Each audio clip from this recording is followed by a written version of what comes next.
The CBS Radio Mystery Theater presents...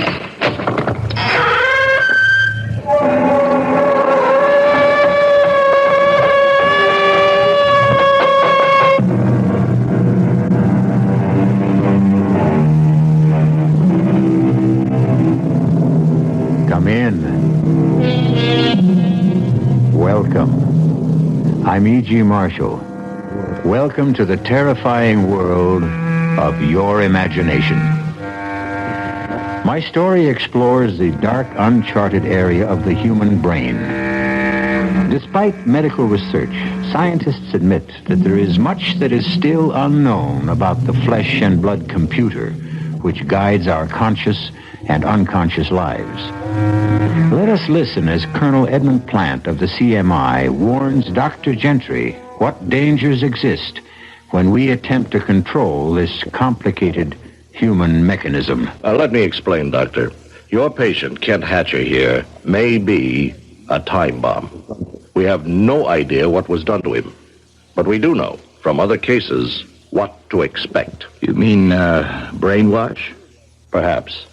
It's very likely Kent may have been subjected to deep and continual hypnosis, his mind washed as clean as a sheet of white paper, then programmed to commit some terrible act against his own people.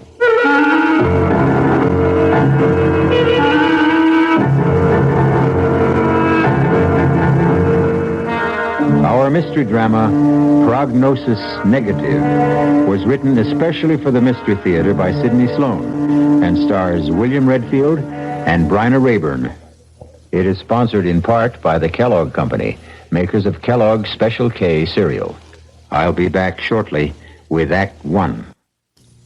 WBBM News Time, 10:34. Temperature in Chicago, 50 degrees at the lakefront, 48 at O'Hare, 50 degrees officially at Midway.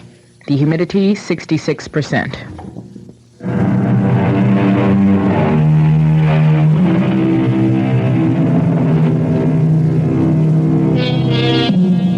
Colonel Edmund Plant was on an unpleasant errand.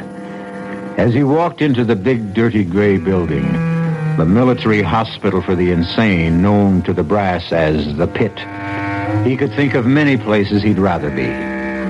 But this was a duty he had to perform, part of his job, and he wanted to get it over with as fast as possible. I hope this won't take too long, Dr. Gentry. No, not too long, Colonel Plant. All we need is your official identification. We've been able to identify him from his fingerprints, but the official rules call for your observation and signature. I know. Right this way. We've got him in a private room because of his condition. Yeah, here we are. Step inside, please. I'll speak to him. I don't know if he'll respond. Kent, can you hear me? Colonel Plant, your commanding officer, is here to see you. You want to talk to him? 6, 5, 3, listen to me. Listen to me. What does that mean? Well, we don't know. That's the only response we've been able to get from him. Kent, do you remember me? Kent. See? Look at his eyes. No focus. He doesn't hear you. He's in a world of his own. Kent Hatcher disappeared on a mission behind enemy lines 8 years ago. 2 months ago, he showed up in a prisoner exchange. We had believed him dead in action. After 7 years, he was declared officially dead. Well, does he have any relatives? A wife? Yeah, he had a wife. She's remarried. Moved away, left the state, I believe. Anyone else, Colonel? No. So, here he is. Mindless, mutilated, tortured. No relatives, no friends. And his superiors embarrassed or annoyed that he's still alive. Now, I did not make the rules, nor did I persuade Kent Hatcher to take the mission. It was purely voluntary. I know. Well, what do we do now? Of course, we will do our best to bring him back. Mentally and physically? Both, if possible, but it is doubtful. He has an overstrained heart condition. It's quite serious. So permanent physical recovery is doubtful. Perhaps it's all for the good. You would rather that he die? Let me explain. Kent Hatcher may be a time bomb, We have no idea what was done to him, but we do know from other cases what to expect. You mean, brainwash? Perhaps. It's very likely Kent may have been subjected to deep and continual hypnosis. His mind washed as clean as a sheet of white paper, and then programmed to commit some terrible act against his own people. 6, 5, 3. Listen to me.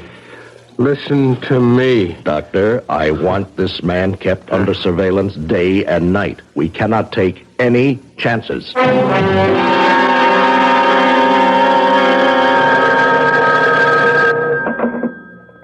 CMI, Colonel Plant here. Oh, Colonel, this is Dr. Gentry. Paul Gentry.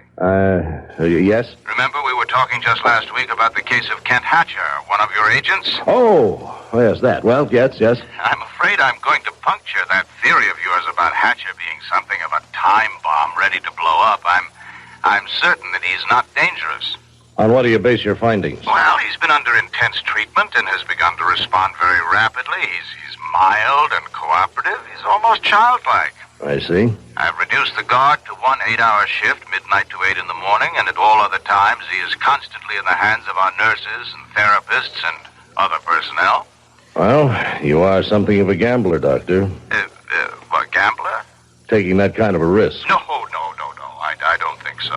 Doctor, has it occurred to you that this entire mild convalescence may have been programmed into the mind of this man to throw you off guard? Oh, nonsense. I know a harmless man when I see one.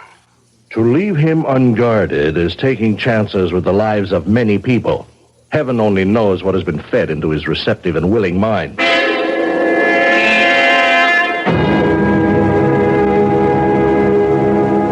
You know your name is Kent, don't you? Yes, Doctor. Do you know your full name? Can you remember? Yes. Kent Hatcher. Very good, very good. Now, how do you know that is your name? You told me. You had a life before you were brought here. You were married. Can you remember that? No, Doctor. You had a daughter, Mary. She was very ill. I don't remember. You loved her very much. When she died, you were heartbroken. Heartbroken? You don't recall anything? No. Oh, Doctor, I just wanted to remind you have a lecture today at the university. Oh, yes, that's right. Thank you, Evelyn. Look, I'm working with Hatcher. You know the case? I should know it. I've been transcribing all your notes. Well, I'm in the midst of giving him a series of perception tests, all very simple, just a matter of timing them. Yes, I know them, Doctor. You think you could finish them while I'm at the university? Well, yes, I guess I could, but... What? I'm just a bit afraid of him. I was in the office the last time you spoke with Colonel Platt. Now, look, if you don't want the assignment, I'll just get... No, I want it. As long as you say he's... Well, okay. Good. I'll expect you in 10 minutes.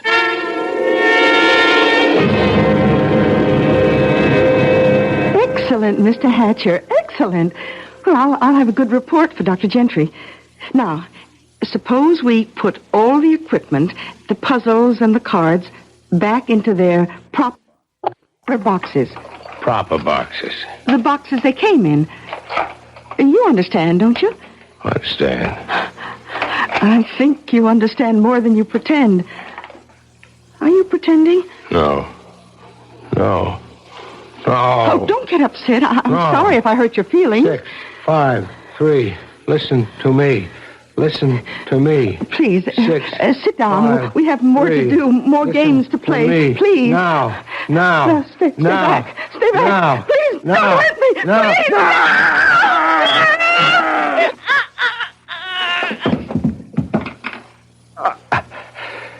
6, 5, 3.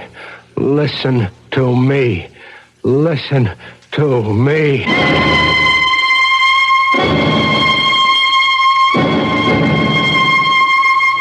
I'm grateful to the officials who have given me this airtime to explain a very serious matter. I am or was Ken Hatcher's doctor, and I must add my warning to the hundreds of others you have read in your newspapers and heard over the air. Ken Hatcher is dangerous, frighteningly dangerous. Do not, under any circumstances, attempt to apprehend him yourself. Call the special numbers that have been set up for this purpose. Do not let his mild manner deceive you. He is a killer who will act without even the slightest provocation. The police have orders to shoot on sight.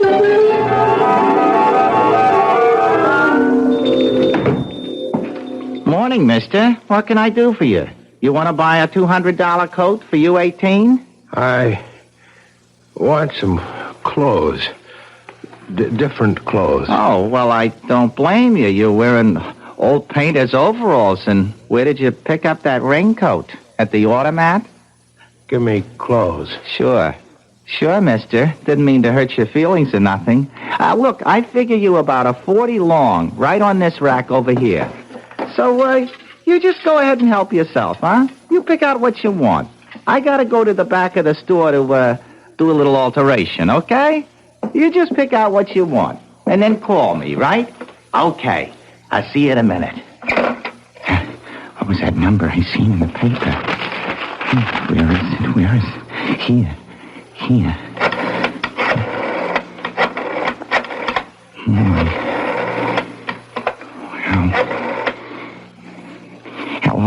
Hello, listen. He's right in my store. I recognize him from a picture in the paper. Also, I seen it 4 times on the news. I don't know how long I can get...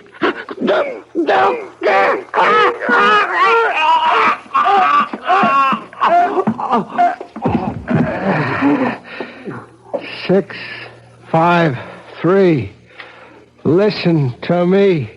Listen to me.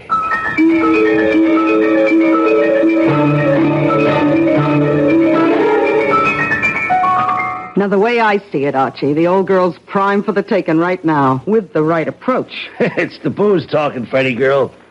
You ain't got a cent out of you, Mrs. Mowbray. And you ain't gonna because you ain't sharp enough to convince her. Look, Archie, you gotta work these big jobs slow. You rush them, you end up with an empty hand. Look, Freddie, that old tea leaves bit and the table knocking routine ain't gonna fool no one, not even your stupid Mrs. Mowbray, who wants to get in touch with the spirit of her dear dead departed. Hey, take the bottle and get in the other room. Might be a customer for a reading. This hour, 11:45? Yeah, it's probably some drunk. All the better. They give bigger fees. And no complaints. Now get out. All right. I'll be sitting behind the curtain in the kitchen. Yes? Oh, step inside, friend, and let Frederica Gillis solve your problems. You have... Yes. Oh, look, step inside, please. That's better. Now, what's troubling you, friend? Money matters, domestic difficulties, fear of the future? There is a sign in your window. Spiritual reader, forecaster of the future, palms red. No, not that. Not what? The sign, the sign, room to rent. Oh, that. Well, that's a mistake, mister. We had a room vacant, but we really don't have it. I took that room 3 months ago. I'm the lodger here. There ain't no more room. But the sign is still in the window. It's just a mistake. It should have been taken down. No room? No room, chum. So, this way out. Wait. Maybe we have got a room for this gentleman. What? Freddie, have you gone... Top floor, sort of an attic room, if you don't mind the climb. What?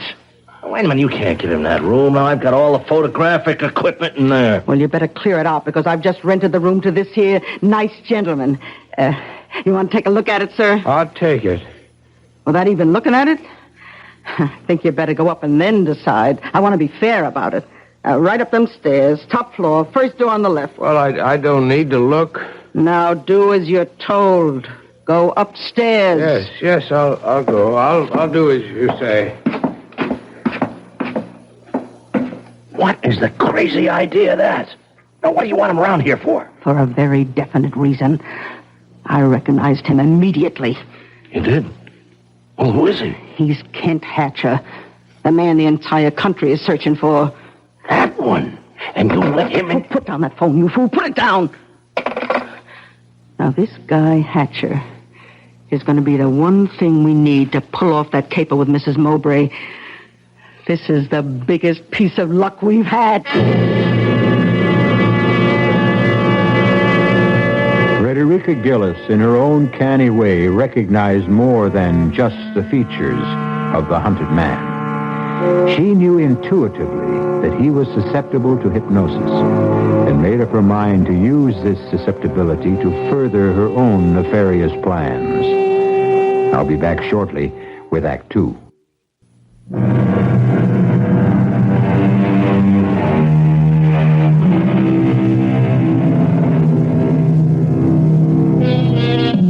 Several days have passed since Kent Hatcher, the hunted man, found refuge with Frederica Gillis and her accomplice, Archie. She has not permitted him to leave the house, and, in fact, has been working to disguise his much-publicized, scarred face. That you, Archie? Right, Freddie girl. Come out here in the kitchen. I want you to see something. Coming. Well, Archie, how do you like him? Good. What a change you made in his appearance. You've even given him a new hairdo. Looks a lot different with the dye job. Takes years off his age, blacking it up like that.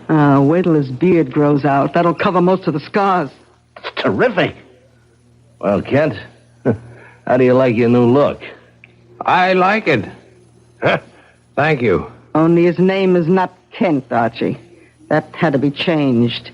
His name is Mazumodar. What? He's going to be Mazumodar, the Indian mystic. He'll darken his face, let his beard grow out, and then with a fancy, what do you call them things they wrap around their heads? Turban. Turban, that's it. Oh, can't you just see him in a rich-looking robe with a turban on his head? Now, wait, well, what's on your mind, Freddie girl? Oh, you're not very quick, Archie. Now, look, what I have in mind is Mazumodar. Mazumodar, do you hear me? I hear you. What is your name? Tell me your name. I am Mazumodar. Now, I want you to go to your room, and you are to stay there until I call you.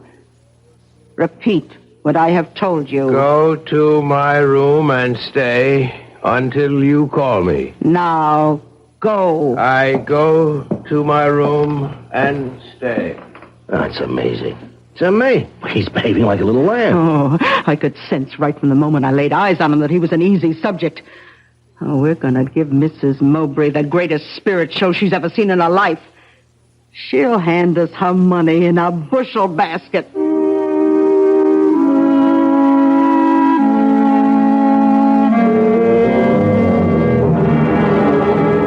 Everything ready, Archie? Yeah, I think so. Now let's run over the list. Wind effect, whistling sound, eerie music. Okay, but not too much. When she does get in touch with her dear departed Kenneth, what's she going to ask him? And what's our phony medium Kent going to reply? Mazumodar. Remember that? Okay, Mazumodar. What's he going to say? Now, you can't guess what the old gal might ask when the seance starts. Look, I've been working with him all week. If the going gets too rough for him and he can't give a good answer, I'll just break things up, stop the seance. Say that the contact with the spirit world is broken. Okay. What time's she coming? Oh, I told her 8 o'clock. Well, now, just to get things straight, now, I'll be in the kitchen. All the sound effects will be piped into here where the seance is taking place, right? Right. And when I want the sound out, I'll say, Mazumodar, do you feel a presence in this room? Then I fade sound out and Mazumodar takes over. That's all there is to it. And Mrs. Mowbray will be here in 30 minutes.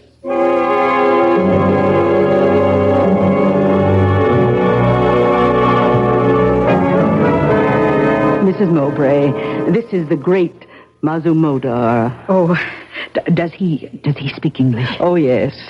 I've asked him to conduct the seance in English. He's agreed, though he'd rather do it in his own language. Oh, I understand. Thank him for me.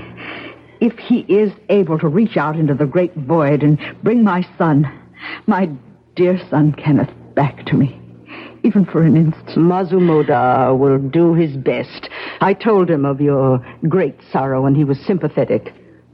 Weren't you all-seeing one? I am sympathetic to the sorrows of a grieving mother. Oh, Oh, bless you. Bless you. Please help me. Let us begin. Sit here at this table, Mrs. Mowbray. Yes. You there. I will sit opposite you. The great Mazumodar will sit between us. Let the seance begin. What is this? Silence. Mazumodar must reach out into the spirit world. He is entering his trance. I call to you. I order you to come. Spirits, obey the command of Mazumodar.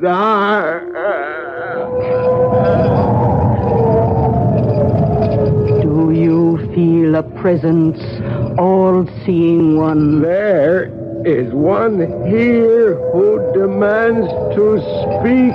Then let him speak. Mother, where are you? Kenneth, he's calling to me. You may speak to him. Oh, Kenneth, darling, I miss you terribly. Are you happy? I am happy, Mother. Oh, I'm so alone, darling. I want you with me always. I have felt your presence near me. I have been with you from the moment of my death. It has been difficult reaching you, difficult to let you hear my voice. Now you are being helped by kind and gentle people. Be good to them, Mother. Without them, our thin thread of contact will dissolve. I will return to you, and we will talk again. I will return. What happened? Why has he gone? Oh, call him back, I beg you. Mother Modar, I will give you anything you want, but please let me speak to him again. Now stop that. You want to ruin everything? Stop, I say. The seance is at an end. Oh, please. Ask Mazumodar to forgive me for my outburst. Mazumodar understands, Mrs. Mowbray. Oh, I hope he does. When may I come again? I will call you after I consult with him. I want to... I don't quite know how to say this, but can I give him something? I mean, will he accept? The all-seeing one is a holy man and may not accept money. It is unclean. Oh, well, in that case... But he must live, and I must live. That is, I will accept for him. Oh, yes, of course. Here. Oh, you are a good person, Mrs. Gillis. I'm so lucky to have found you. Goodbye. Thank you again, and please call me soon. Soon. Goodbye. Archie? She's gone finally, huh? You didn't let the seance go too long, did you? Just long enough to make her want more. It was a complete success. Mazumodar was perfect. She loosened up the purse strings a wee bit, too, didn't she? I heard her say something about money. Here, 500. Take your cut. 500? Whew, it's better than I thought. Peanuts. That's just a down payment on what she's going to give us. Beg us to take. You got something big on your mind? Yeah. And next time, she's not going to be taken in quite so much by the atmosphere of the seance. She wants something more definite, more tangible. Well, we got all that info we collected from the Army files about her son. You know, flyer shot down. Body never recovered. Final report of his burial in enemy territory. Oh, nothing in that stuff will have any influence on her. Now, just take a look at this snapshot, taken with his buddies overseas. Take a good look at it. Yeah, all right. Yeah, well, what's so important about this photo? Look at his right wrist. What do you see? Here, use this magnifying glass. Here. Yeah. Looks like he's wearing one of them identity bracelets this guys wore at the time, you know, especially the flyers. That's correct. Now, it was specially made for him, she told me, by a fancy jeweler. Now, at the time of his death, it was destroyed or stolen. She never got it back. So what? We're going to reproduce that bracelet. And at the next seance, Mazumodar will ask the dear departed Kenneth for some proof that he is really Mrs. Mowbray's son. And then old Mazumi will drop the identity bracelet right into Mrs. Mowbray's sweating hands. Oh, that's great. That's really a great idea, Frederica girl. Now, look, you take this photo and blow it up as large as you can. And then blow up the portion that takes in the right wrist. Yeah, then blow that up again. Yeah. Then get all the details. And then we find a jeweler who can reproduce the identification bracelet exactly. What do you think that'll be worth to the rich Mrs. Mowbray?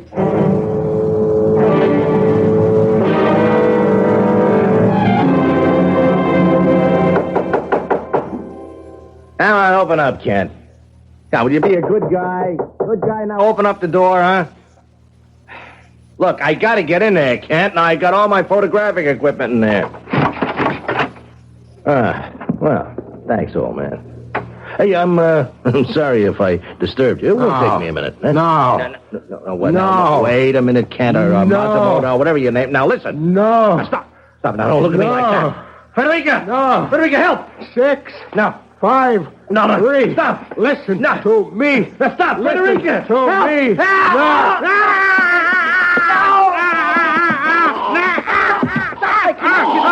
Now, you hear me? You hear me and you obey. Tell me that you hear me. I hear you. Well, now go back into your room and stay there until I order you to leave. Repeat what I have said. Go back to my room.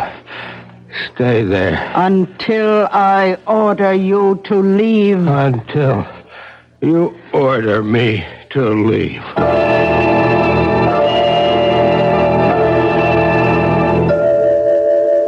Feeling better, Archie? Well, my throat feels like a horse stepped out of something. But playing with dynamite. The best thing we can do is turn him in before we all wake up dead some morning. Huh? Yeah. Wait till we make the big caper. To the next seance. And we're able to drop the identification bracelet into the center of the table. Yeah, can we take the chance? Can we wait that long? Look, just go to work. Take your pictures. How long will it take to have the bracelet made? Well, I know a guy who does great work. Good. Can you get to him? He's just a telephone call away. He owes me a couple of favors. Well, call him. And then start working with your camera. I got all your equipment out of Mazumodar's room.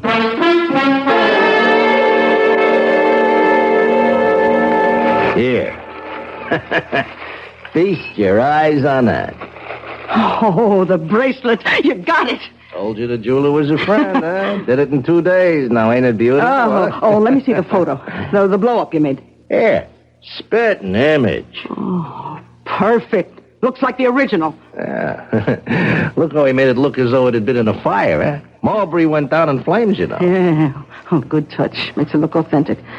Look, I'll call Mrs. Mowbray and set up the seance as soon as possible. Listen, there's one little fly in the ointment, Freddie girl. What? Maybe we ought to get a new medium to run the show, huh? What are you talking about? New medium? No.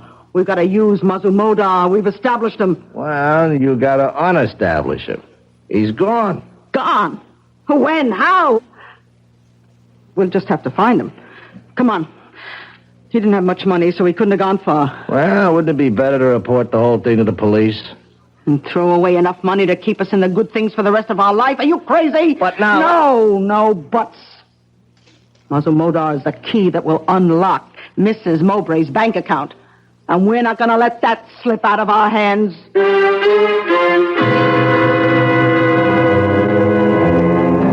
Kent Hatcher loose in the city again. No one to control his homicidal urges. His changed appearance would make it difficult for the police to recognize and to apprehend him. Will they? I'll be back shortly with Act 3. This is WBBM, Chicago.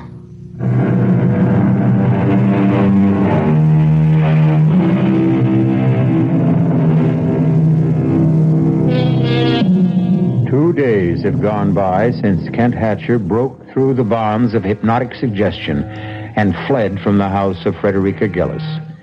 Mrs. Gillis and Archie have been hunting for him for hours. But the tortured man wanders through the big city. Something urges him onward. Something that he cannot define even to himself. Hello. May I speak to Carl Shearson, please? This is his wife. Carl, Alma, I know you don't like me calling the office, but I think I saw him. No, Carl, I'm sure. He's changed, but I knew him. Yes, I know I said that before, but this time he followed me. Yes, I tried to get away. I ran into Fletcher's grocery store, quickly ordered some groceries, and asked them to let me slip out the back entrance. I didn't see him after that. Call the police. No, I couldn't. They'll kill him. They're searching for him, and they'll take no chance. Oh, someone at the door. Must be my grocery order. I told them to send it up. Call me back in a few minutes, Carl. Coming. Oh, no. No. Please, don't come in here. Get your foot out of the door. Let me close it, please. Alma, I want to talk to you. Alma, don't hold the door. I won't hurt you. Come in. Alma, I've been following you. At first, I didn't know why.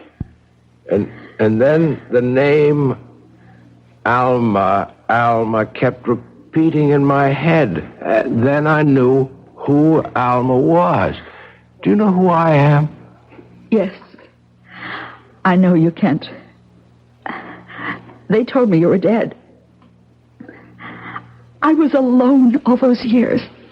I'm remarried. Remarried? You were declared legally dead. Even then, I hesitated, but Carl insisted that we marry. He's a good man, kind. I need him. He loves me. Our daughter, Mary, dead, isn't she? Pneumonia. The year after you disappeared. Dead. Everything dead, or gone, or over. Kent, you must go away. Hide. They're looking for you. They may find you here. All over. You know, Alma, I can hardly remember what you used to look like. I can hardly remember my life.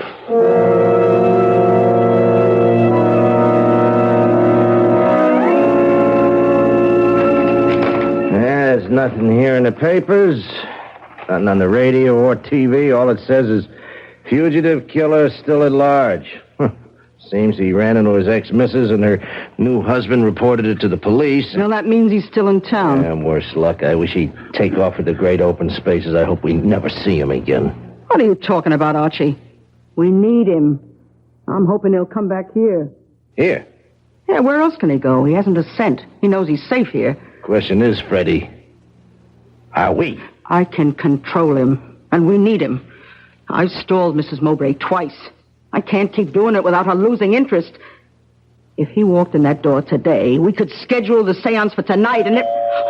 Clear out of here, Archie. That's a client wants a reading. I'll go in the kitchen. All right. Call me if you want. Yeah. You, Mazumoto. Oh, come in. Archie, come here. What is it? What? Why, it's him. What? He was right. He did come back. Mazumoto, listen to me. Listen. You are to go to your room. Go to my room. You will change your street clothes to Mazumoto's robe and turban. Do you understand? I understand. Now, go to your room. I go to my room. It's amazing. That's truly amazing. You got him like a monkey on a string. I told you I could control him. You gonna pull it off tonight? Why should we wait? As soon as we get our money, we'll get rid of him, turn him in. Well, it's my sentiments exactly. Now, he is too hot to handle. The sooner the cops get him, the better. Hand me the phone.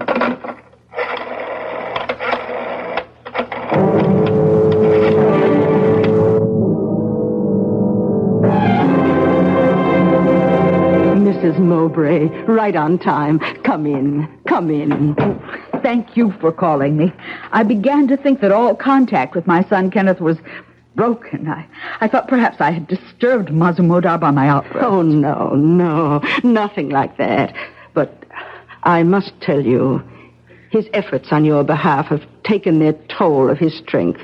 I don't quite understand. Well, every night, Mazumodar has reached out into the darkness of death to touch the spirit of your son. Oh, has he really? The effort has drained his strength. He is not well. Oh, well, then perhaps... It may take him months, perhaps years to recuperate, and the expenses incurred are very high. I will pay them anything. Well, I am certain that he will be successful tonight. I have been in communion with the spirit of your son. I have informed him that he must appear to you and must give you some evidence known only to the two of you to prove without any doubt that it is truly he. Oh, if he could. We will begin. Sit here at this table, as we did the last time. Yes. You there, I across from you, and Mazumodar sitting between us. Now, I will dim the lights. Let us join hands and complete the mystic circle.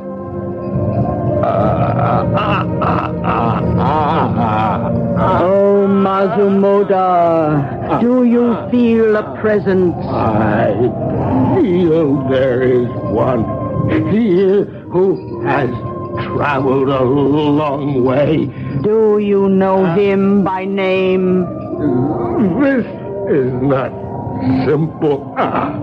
He is trying. He is trying to...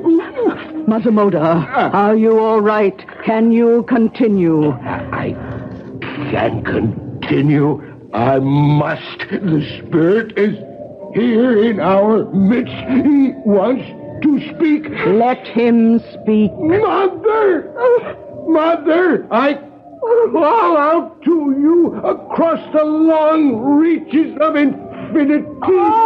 Oh, Kenneth! I have spoken several times to this holy man who has made it possible to be near you. Yes, Kenneth. He has informed me that I must give you substantial proof of my presence here. What should it be? Oh, anything. I believe it is really you. No, I will give you proof of my love for you, dear mother. Do you remember your loving gift to me? What gift? Shortly before I left to go overseas on my last furlough home. The bracelet. The identification bracelet. Yes. It was never found, never returned to me. I wanted that more than anything else. I knew that, and I return it to you now. It's his bracelet. Oh, my son. Lights, let us turn on the lights. The seance is over. Oh, my dear son. Oh, how could you all been to me to bring back this bracelet? Oh, this is all I have left of him. Oh, thank you, Masamoto. How can I ever adequately thank you? I am sympathetic to the grief of a lonely mother. Masamoto, he's fallen. Quick, help me lift him. Archie, come in here quickly. What is it? Hey, what's happened? Masamoto has fainted, collapsed. Here, help me. Here. I'll get him under the right arm now. Yes. And then you get him. Wait a minute. It's no use. Just leave him there. Leave him? He's dead.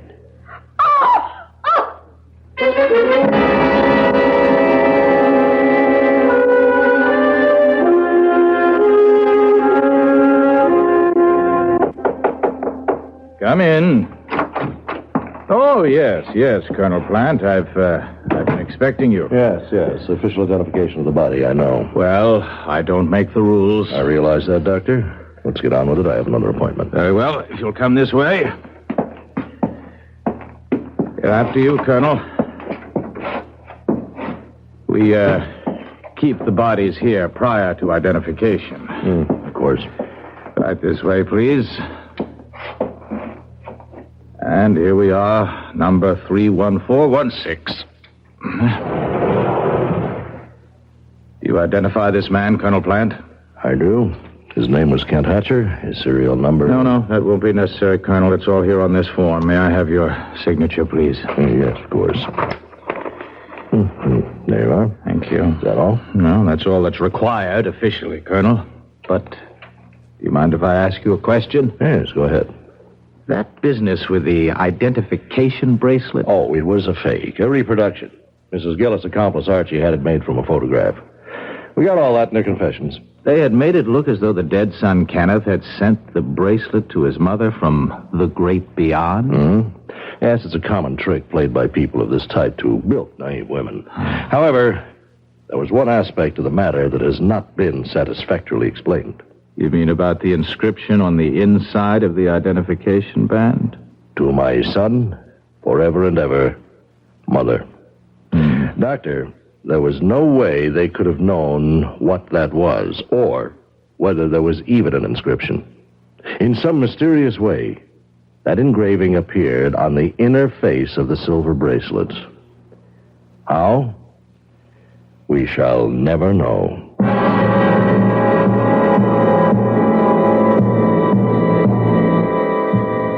And the tortured, troubled man finally found his rest on a cold slab in the morgue. Unmourned, unwanted, unwept for. I'll be back shortly.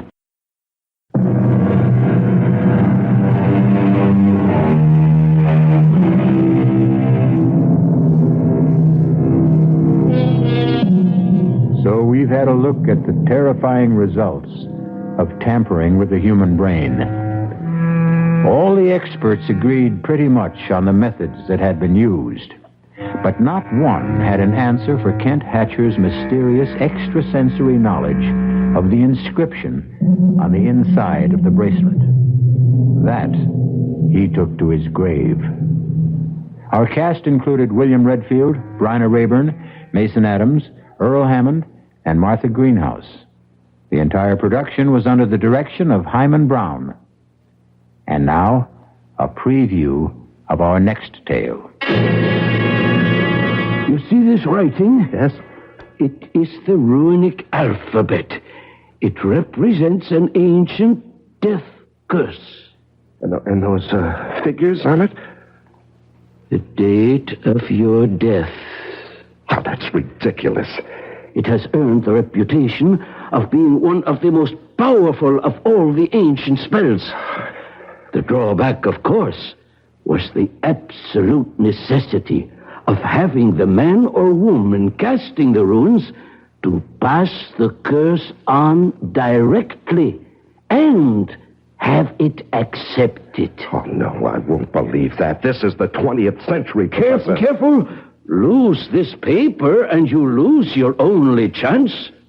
You mean there's something I can do? One thing. What is it? Pass the curse to someone else. Radio Mystery Theater was sponsored in part by Anheuser-Busch Incorporated, brewers of Budweiser.